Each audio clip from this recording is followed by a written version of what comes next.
Welcome to E-commerce Fastlane, episode 102. Welcome to E-commerce Fastlane, the podcast show to help you build, launch, grow, and scale a wildly successful e-commerce company. Listen to real conversations with proven practical strategies and success stories. Learn how to generate more traffic, more sales, more profit, and customer lifetime value for your Shopify store. And now, your host and e-commerce entrepreneur, Steve Hutt. This episode is brought to you by the team at Rewind. You know something? Accidents can happen, and they can have a major financial impact on your business. What happens if you install an app and it messes up your theme? Or you upload a product catalog with errors? Or even worse, a store collaborator deletes product images by mistake? The common myth is that Shopify has a backup that you can use when something goes wrong with your store. Untrue. Myth busted. Shopify has no native backups. So what do? You use Rewind to protect your store with automated backups. Rewind should be the first app you install to protect your store against human error, misbehaving apps, or collaborators gone bad. It's like having your very own magic undo button. The Rewind app is trusted by over 30,000 businesses, from side hustlers to the biggest online retailers like Gatorade or Movement Watches. And best of all, respond to any of their welcome emails and mention the E-commerce Fastlane podcast, and you'll get your first month of backups absolutely free. Protect your business, get peace of mind with Rewind backups. Download the app today from the Shopify App Store or by visiting rewind.io. So hey there, it's Steve, and welcome back to the E-commerce Fastlane podcast. Now, if this is your first time listening, this is an e-commerce show where we have honest and transparent conversations about building and thriving with your store powered by Shopify or Shopify Plus. Now, new episodes are available each week with your favorite podcast player through iTunes, Stitcher, Google Play, and Spotify. Or you can also sign up online at ecommercefastlane.com and be notified when a new show is being released. Now, my guest in today's episode is Simon Poulton, who is the Vice President of Digital Intelligence at an agency called Wpromote. And they actually are the largest independent digital marketing agency in the US. And they take their Think Like a Challenger mantra very seriously. It's quite interesting when you go to their website and read all about their brand positioning. They really are there to challenge the status quo and to drive more results and steal market share for clients. It's very interesting how they do it. You know, and as leaders, they say that, Wpromote uses profit-driven marketing approach to increase customer lifetime value, impact the bottom line. They mentioned, why outspend the competition when you can outsmart them? So it's very interesting angles of how they are able to attack a market. And they offer lots of great services too, from paid media to SEO and social and email, and both strategy, execution of those strategies, including analytics. Hi, Simon. Welcome to E-commerce Fastlane. Hi, Steve. Thanks for having me on the show. Oh, my pleasure. I'm glad we synced calendars. I know we're in an interestingly challenging time right now with the pandemic, this work from home and social distancing, and just the fundamental shifts that are happening right now in online commerce, traditional commerce. But let's talk first on a high level. Like, what does Wpromote do, and what sort of problem or problems, I should say, does the company solve for Shopify brands? Would love to dive into that. So Wpromote, we take a profit-driven approach to performance marketing. So we are really hyper-focused on growth, but not just growth at the cost of an infinite amount of money, but really sustainable growth for organizations that are really looking to steal the market share, as you alluded to in your introduction there. So we really like to think about the way that we approach granular data extraction, this idea of signal resilience, creation of paid media feedback loops to really help drive these paths that we're able to essentially go after new customers that perhaps maybe hadn't even been exposed to organizations before. I think in particular, though, when we think about for brands with Shopify Plus, we've actually developed very recently a free template that it's for Google Tag Manager. It's available through the official Google Tag Manager template gallery. And that template actually allows you to expose the e-commerce variables within a website. So obviously, there's a lot of data that these pixels are asking for. If you've ever tried to implement a Google Ads or a Facebook Ads pixel, they're asking for a lot of data, but that data is not necessarily easily available or persistent. So our solution here actually allows anyone, again, it's free. You can just go out there, check out tagmanager.google.com. They've got a great gallery on their site. It actually allows you to implement that on your site and expose that data. So it's a very easy process. Beautiful. I'll make sure I update that link in the show notes for those listening in today.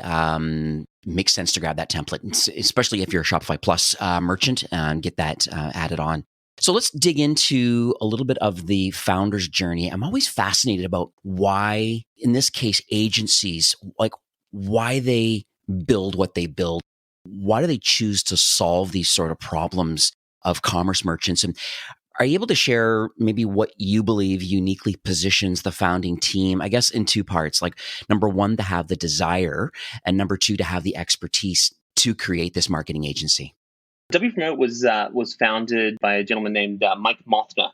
Funny enough, the founding team is Mike Mothner, Mike Stone, and Mike Block. So I think Wow. if your name was Mike, you were able to join the founding team. Yeah, it sounds like it. No, it's a great story in that Mike was actually doing an internship at a very high-profile financial firm, and they asked him during the interview about what he was doing, and he said, "Well, I've started this company in my dorm room," and they said, "Do you really believe in it?" And he said, "Well, yeah, I do." I think to a young, impressionable individual at that point in time, he started to question himself. And actually, at that point in the interview, he said, "All right, you know what? Thank you for your time. This company is what I'm going to do." And that passion, that the idea that very much a self-starter organization. So anyone in the organization does have an opportunity to take on a leadership role, and if they have the vision for the future, that is certainly, I think, the ethos that comes through both Mike, well, all of the Mikes really, but in particular, the mindset is one of understanding the financial constraints and needs of organizations and how that interacts with the digital world. I think a lot of folks get into digital marketing because, well, at least historically, it's been exciting. And for some folks, it's been a very low-cost way to acquire customers. The big picture at Wpromote has always been, how do we think about growth and having a core understanding of ultimately the more granular controls we have over marketing initiatives, not just those that are traditionally digital, but also these new emerging mediums like connected TV and so forth. How can we exert those granular controls, and how can we ultimately drive growth opportunities for the organizations that we do work with? So let's dig into something specifically to Shopify Plus brands, because we talk about paid media and just the efficiency factors and just like how to drive better results. Like you're using the word granular data. Can you expand a little bit more on that? I mean, I have a cursory knowledge of what that means. I think people listening today would just like a little deeper dive into how can paid media become more efficient, or how can it drive better results for brands? There's a lot of things that can be granular. And I think if you look at the historic context of digital advertising, it sort of went from a very basic infrastructure where you could essentially buy keywords, you could do some active manipulation, and it evolved over time. And Google started to, of course, Google really started a lot of this, but what they started to do was to provide every single lever you could imagine available on the platform. And that's great if you've got an infinite number of arms, an infinite number of hours in the day. So we did start to see somewhat of an algorithmic approach from various vendors in the space. But then the pivot occurred, and the pivot is a really huge one, and that is Google and Facebook have more data than we can even comprehend. So of course they expose a lot through the platforms, but they even have so much more on their back end. They have these really tight user identity graphs, and there's so much that goes into that. So as we think about the future of digital marketing and digital media buying in particular, the granularity of the signals that we're able to send back into the platforms is what is key. So historically, you may be able to pull levers on the front end. Now it's more about having an ideal structure and then ultimately understanding the bidding landscape that we're going up against. But it's more than that. It's the idea of, well, are you actually acquiring new or customers, or are these returning customers? So there's a lot that goes into the concept of a conversion is not equal. You may have 100 conversions come through your website, and perhaps it's a prospecting campaign. You're trying to get all these great new eyeballs on what you're doing. You're trying to sell through there, and then you find that actually half of them were already returning customers. That is not uncommon. We actually see that quite a bit, and perhaps in part because of certain exclusion rules that exist. But a lot of it comes down to the fact that we're not passing that data back. Google doesn't make it that easy for us.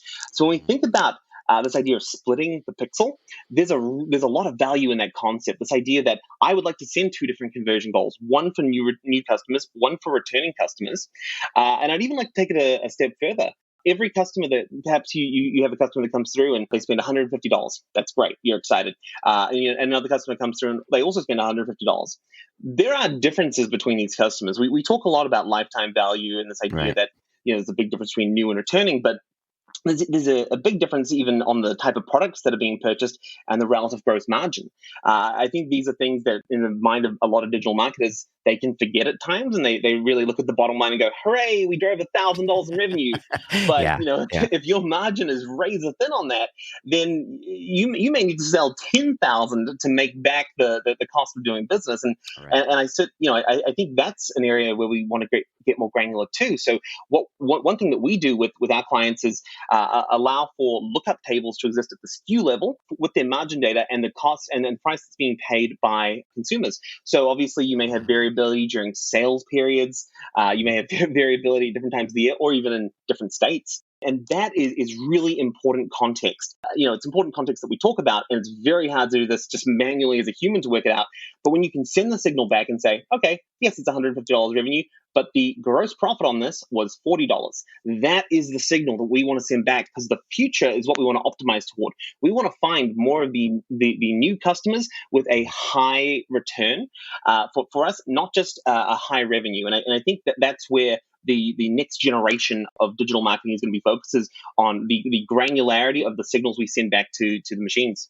You're definitely preaching to the choir here. I mean, all day long, I have these sort of conversations, and very similar to what you're talking about, the whole attribution model, and how once again, people are not coming in at top of funnel anymore. They're coming in, and it's multi-touch points. And the challenge is, from what I see, is that they're giving Facebook, last click attribution, even though it was word of mouth, or they heard it on a podcast, or it was through some other method. And there are tactics and things that you can have, like post-purchase, and send a survey through. How did you hear about us after you made a sale? Just to almost to align, where your ad spend is, if it's in alignment with how much money you're spending, as to where the data is showing where the customers are actually coming from.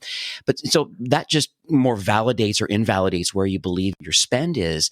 But trying to figure this whole, this life cycle marketing and getting cohorts of people, I think at this point, most brands are conscious of the whole new versus returning. Mm-hmm. But I think there's a lot that have thought about it, but don't know how the tech could work when you factor in cost of goods. And then, as you're calling it, almost a feedback loop of getting back in to the machine to saying, okay, wait a second, we have this sort of budget and these ad creatives, and here's what we're trying to do.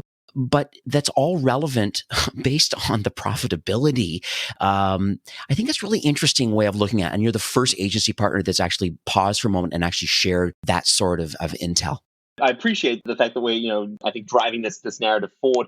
But I think you sort of hit it on the head there at the top with the idea that a lot of brands are, of course, we're all aware about new versus returning, but it's what do we do with it? How do we actually action on that? And I think far too often it's happening in the realm of the CFO, and you hear about it at the end of the quarter, and you go, all right, well, new customer acquisition was down this quarter, and you go, why couldn't we have done something about that sooner?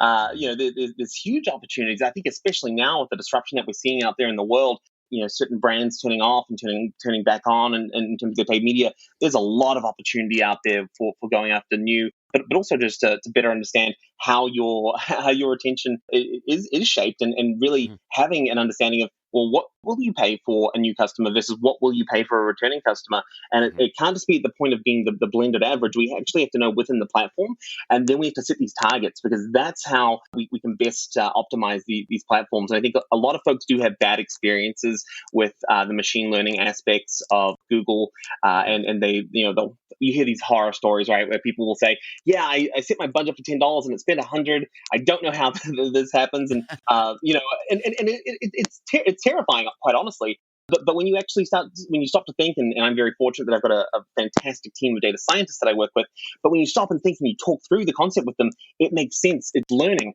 And so you should expect mistakes with the outcome being better than anyone else. So if you can weather that and you know how to feed that in, those mistakes and you guiding the platforms, that is so powerful. And honestly, I don't think that many folks are doing this. So I think if this is something you get started on now, you'll certainly be ahead of the game.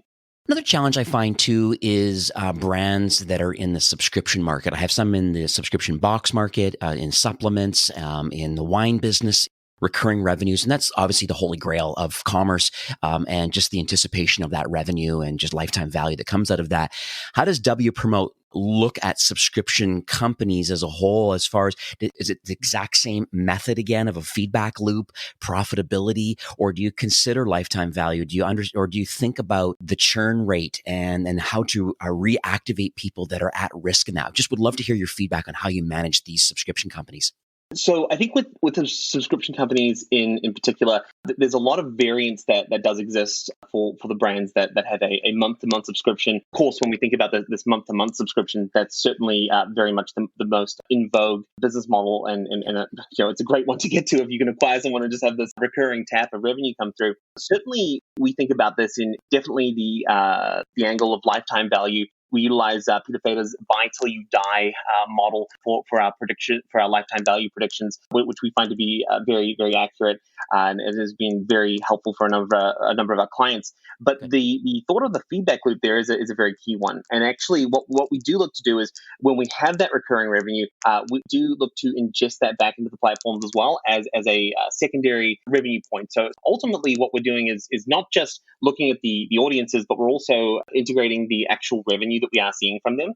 At an overarching level, though, the beauty of predictive lifetime value, and when you can work with a predictive lifetime value model, and we've actually got a really great article on our website all about exactly how to do it. Our team put it out there because I was basically saying, well, hey, if anyone wants to do it, let's give them the keys to the castle. But I think it certainly requires someone who knows their way around Python. But I digress. Yeah. Going back to the core idea there, though, is the outputs that we get from that model, we actually are using them for clustering, and clustering the audiences, not just into a high, medium, low, but clustering into individuals that look the same, and then creating lookalikes off them. And when I say look the same, I mean in terms of their behavioral propensity. So that's been a really powerful model for us to go after new customer acquisition, and then to also do behavioral isolation based on potential churn points. So those are certainly signals that we are integrating. And I've always been a big fan of trying to, from day one, when you start working with a new company, of course, you meet with the CMO. But we also make a point of meeting with the CFO, and I think a lot of companies overlook that and worry about it too, because maybe, this person doesn't really talk digital marketing, so I'm not quite in the same realm as them. But I find it goes a really long way to educate a CFO that you're working with around how you're looking to do this, and then find out what data they have available and how you can better integrate that into your models to ultimately grow that business. And that's what it all comes down to at the end of the day, is how do you align with the financial goals of the organization. Very cool. Thank you very much for sharing that. That's and I'll make sure I add a few of those links in the show notes for that, for those that want to dig a little deeper into this. I was thinking a lot as you're speaking here. So we have this data collected.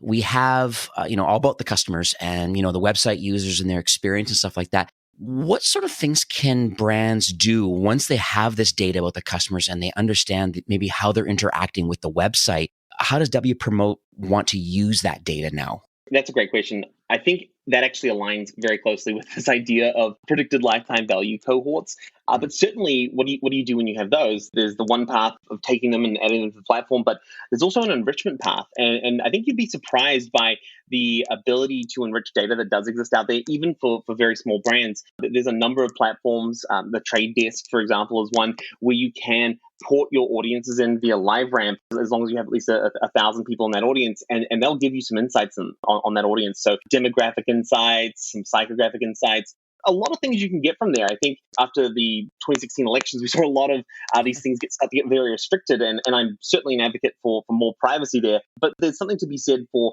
actually understanding who your customers are, not just that they have similar behavioral traits, but understanding regionally where they are and who they are as people, and seeing if you can adapt your marketing messaging there. So I think it plays in both a technical optimization capacity as well as a creative messaging optimization capacity. And of course, once you have those two things figured out, I think that's at the core of digital marketing. But sometimes we'll find ourselves going way too far down a technical rabbit hole and forget at the end of the day that marketing is about people.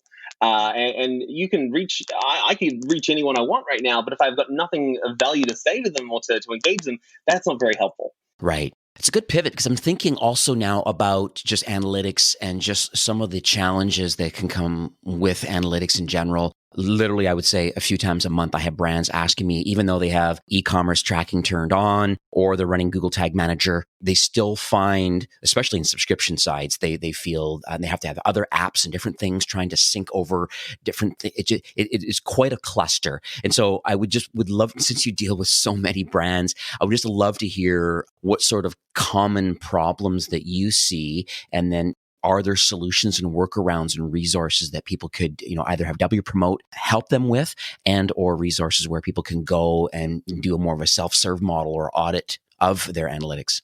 Absolutely. I think there's a number of challenges that we see all the time. And I do want to caveat this by saying I'm a big fan of Shopify and everything that goes on there, everything in the ecosystem. There's so many amazing tools, but we do see that there are limitations with the default Google Analytics integration. Sometimes when we see organizations just using a default implementation without thinking too hard about it, maybe their developers haven't quite coded things in a analytics-friendly capacity.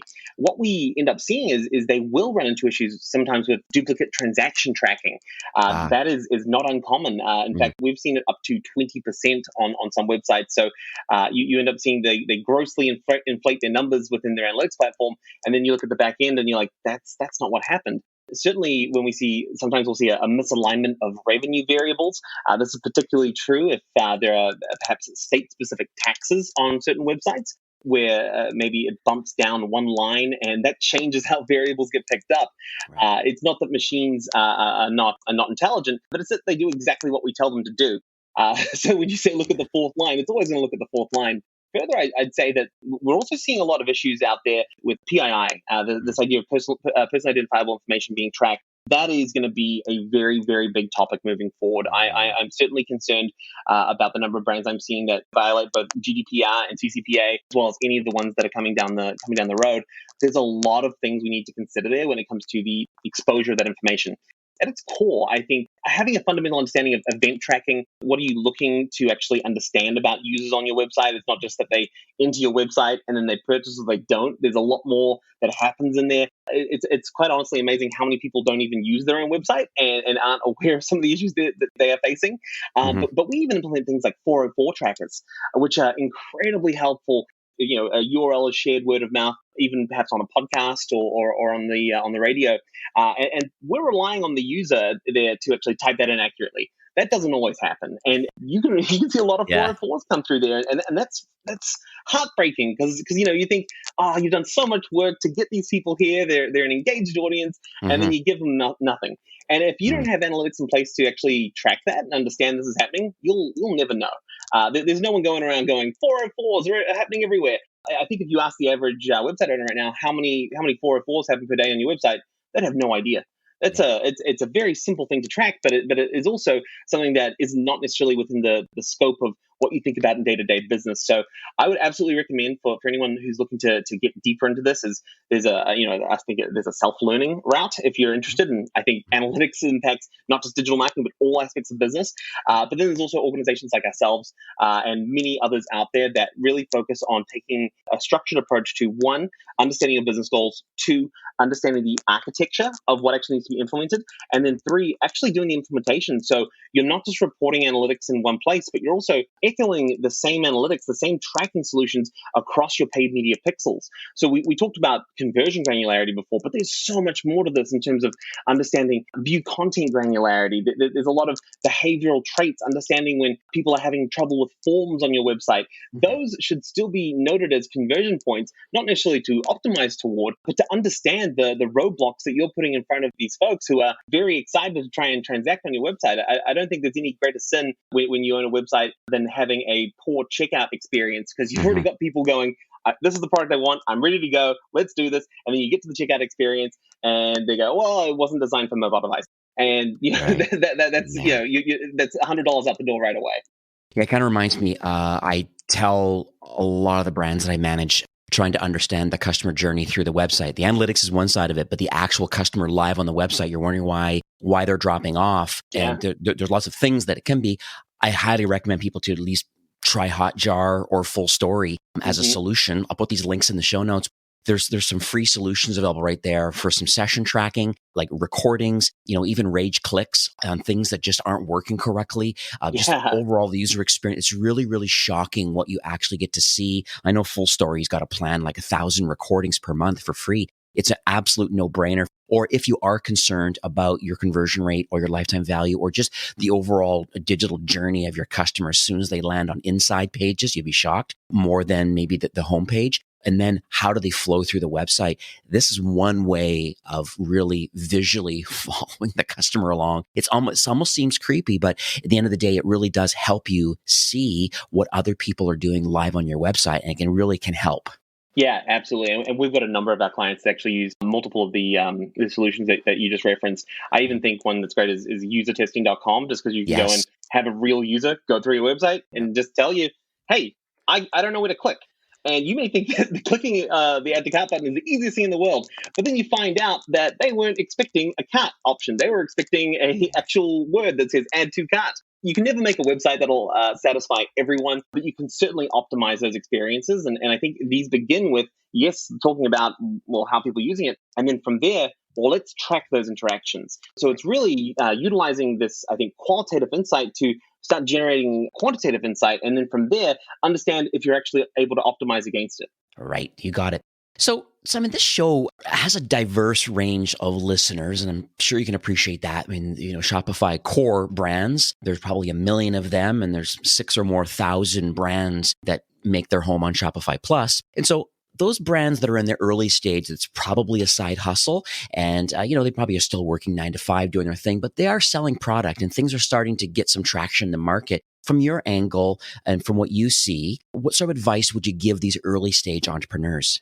I think that's a great question, and actually, I do want to share a quick note that on my team at Wpromote, one of my directors, he's a great director in the analytics world. His name's Remy, and he actually runs a side hustle company that sells stickers on Shopify. And we Oh, have a very cool. lot of we have a lot of conversations about the fact that he's an early stage e-commerce entrepreneur, and I think he brings a lot of really great insights to the table from that experience and exposure to actually some of our larger clients. I think because he can be so nimble and he can pivot so quickly. At its core, though, and the way that he thinks about it, and what I really love is that it is about using data to guide the decisions of your website.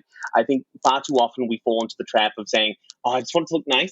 I know it seems like it's a lot of work to go out and Yeah. get all this data, but you can actually just have a very simple default integration just to understand things like bounce rate. Are people just coming and just not understanding where to go and leaving? Even to understand the user journeys through at least a page level, I think there's a lot that happens there. And the best tool, if really not wanting to invest a lot in digital marketing to bring people in, is to focus on your conversion rate optimization. I think that is so key. So just understanding the key areas on the website, those milestones in the customer journey, and really just don't be afraid to dive into Google Analytics, even if you don't think that you know much about it. And honestly, there's so many learning resources out there about it as well. And it doesn't have to be something that dominates your life. It can absolutely be something that you use and you just try and learn something new every day. I think one of the coolest things that Google Analytics has done of late is they've actually included a Google Analytics intelligence component in there. And this is really designed for folks that don't spend a lot of time within the platform. And you can just go in and it's kind of like Ask Jeeves back in the day. You Yeah. can just go in and semantically search and say, what was my bounce rate 2 weeks ago on a Tuesday? And it Oh, I will tell see. you. And it will compare it to the previous Tuesdays. Those reports, I could probably find them in about 5 or 6 clicks. But if you can just type it out and you don't quite know where to go on the platform, that's a great way to get introduced to these areas. And you can just start asking these questions to find out more about your business because the data is being collected. Life of Learning, I totally agree with you on that. I'll put links in the show notes too. There's quite a few free courses out there with the kind of intro to Google Analytics. There are a lot of Shopify partners too who have created some great programs and even some apps and things that can help people have a Google Tag Manager correctly installed on your site to make sure that there's not that disparity that you talked about by just running the regular Google Analytics. When you have the e-commerce version enabled and running in Tag Manager, plus there's a few other tweaks and potentially even third parties connecting and making GA the single source of truth, which a lot of people want have a single source of truth for data. Typically, it's GA instead of a data warehouse. Just depends on the maturity of the brand, I suppose. But most brands that I manage, GA is their single source of truth, bringing in their Shopify data, maybe recharge payments or bold cashiers, a third party payment gateways, and any kind of the social channels. All of that comes into GA for session tracking and lifetime value and just noting a lot of that stuff. I will put links in the show notes for that, and you'll be able to enjoy some of these free courses and things like that. So that's great advice for early stage merchants. Now, what about those that are in the mid-market to enterprise?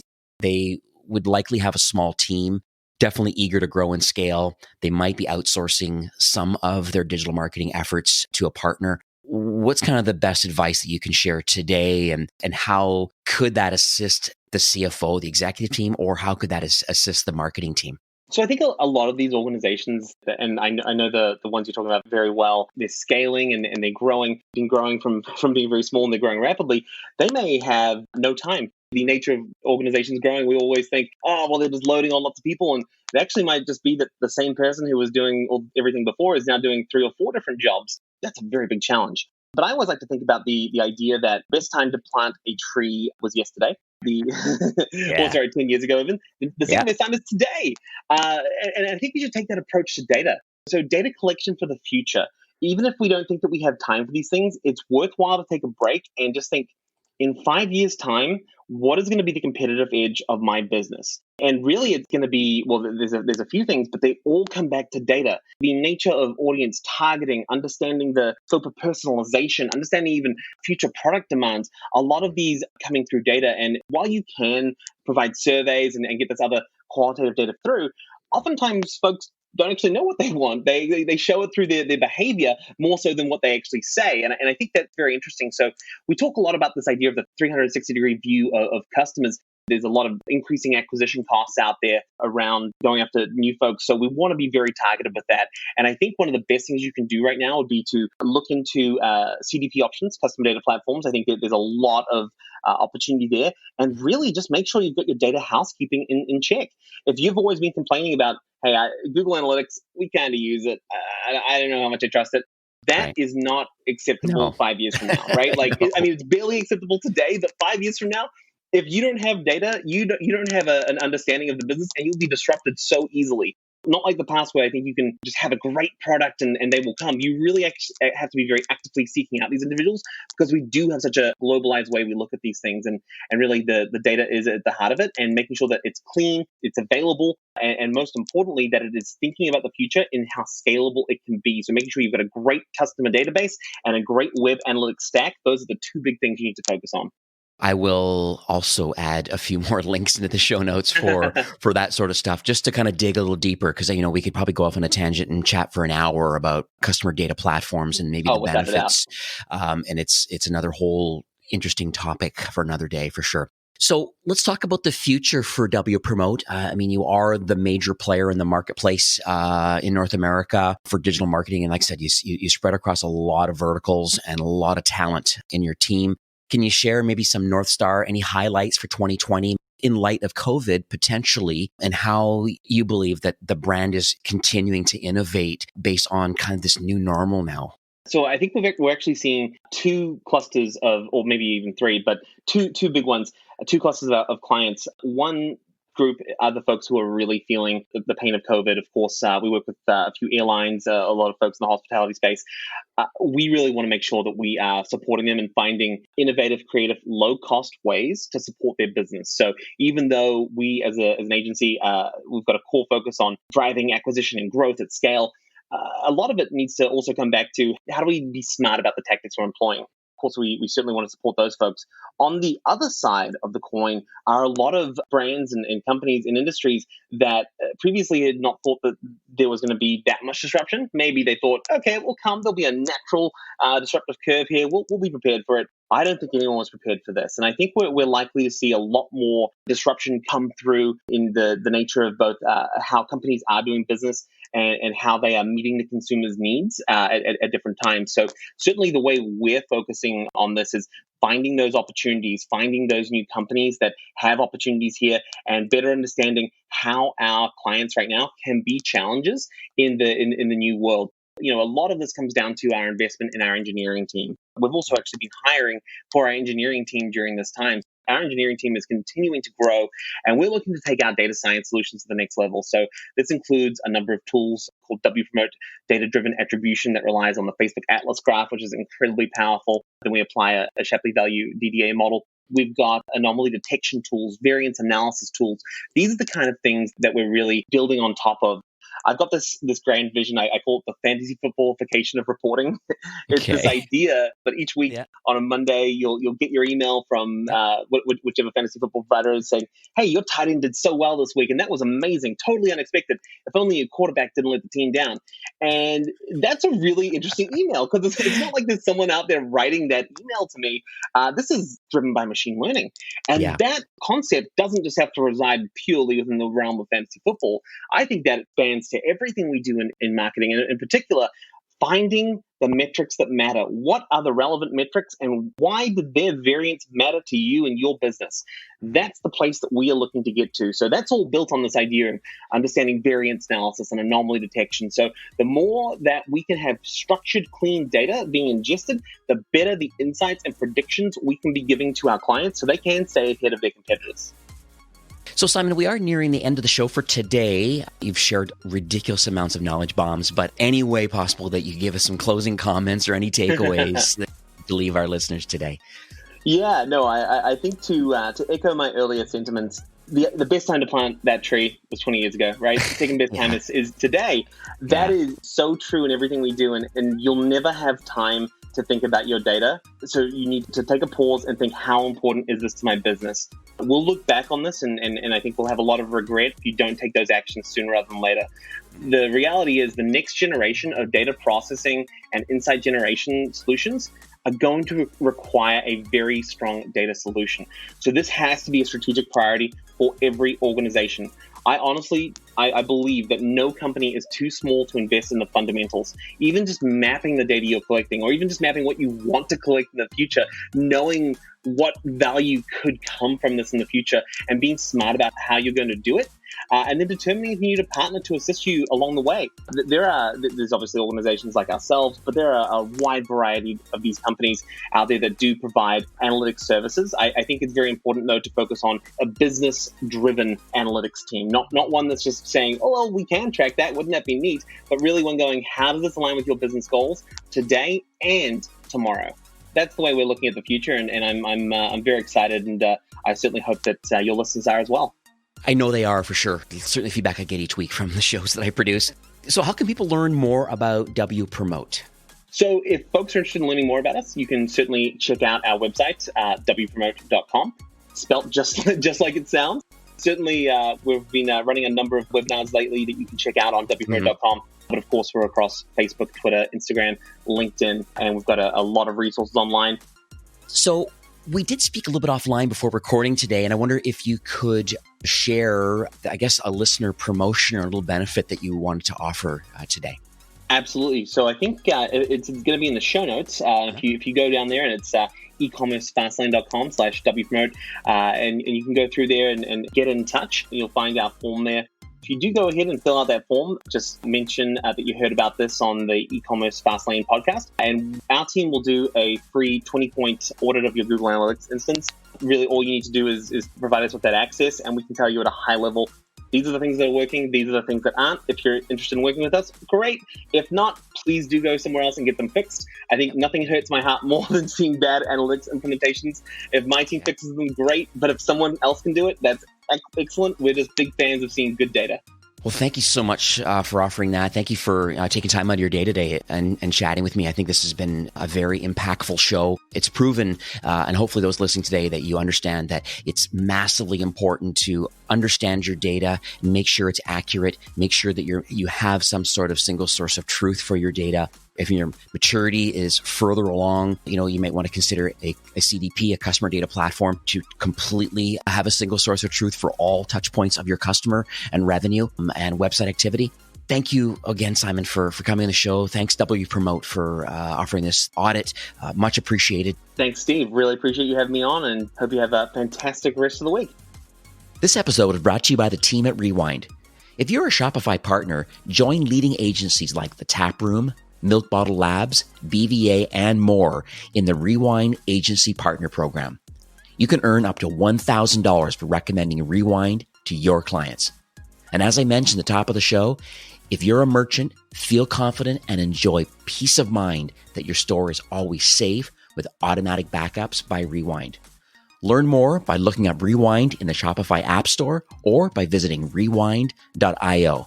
And make sure you mention E-commerce Fastlane podcast and you'll get your first month absolutely free. Well, that's it for today's episode. I'd like to thank you, a loyal listener of E-commerce Fastlane. It's my hope that this podcast is offering you a ton of value through growth strategies, tactics, and exclusive insider tips on the best Shopify apps and marketing platforms, all with my personal goal to help you build, launch, grow, and scale with Shopify. Thanks for investing some time today and listening to the show.